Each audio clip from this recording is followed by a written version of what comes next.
Burlesque, the 2010 critical flop that got all the gays singing.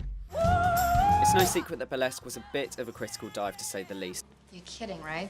And I'm by no means here to state that it's the best film ever made. It's not.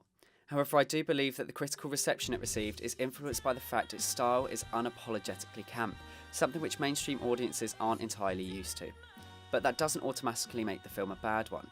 It wasn't long after the film's release that industry critics descended onto it in a Wolfpack style.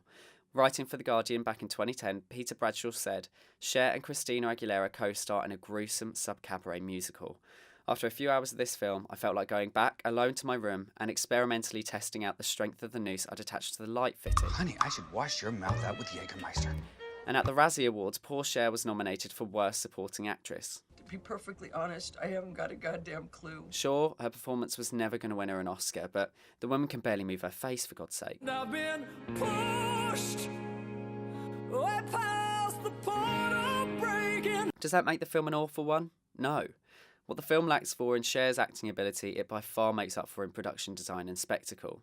Featuring a gay icon such as Cher and a pop diva such as Christina Aguilera is obviously going to instantly win over the LGBTQ crowd.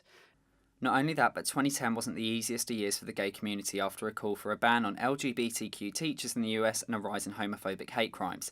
In a Stonewall crime survey, it's reported that between 2010 and 2013, 1 in 6 LGBT people have experienced a hate crime or incident. Therefore, it's no surprise that such a community appreciates the escapism of a musical comedy such as Burlesque. And it doesn't take long to find a fanfic online surrounding the film, including one, might I add, between the male lead in Burlesque and One Direction's Zayn Malik, no less. It's notable too that the film was recognised at the 22nd Gay and Lesbian Alliance Against Defamation Awards.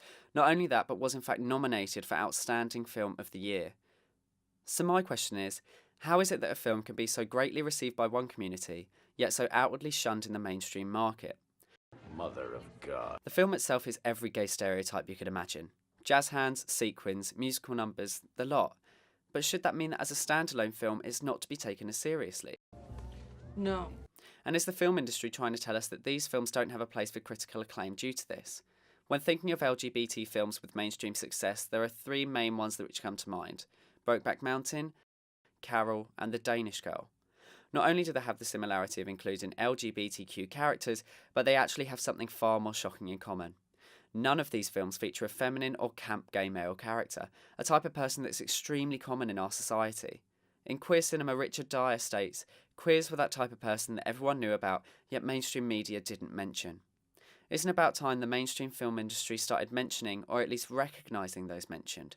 Or is it just the lack of diversity with our current straight white male-dominated film critics that needs changing? Or, at the very least, do they need to become comfortable enough with their own sexualities to accept the queer nature of others and the culture exhibited in films such as...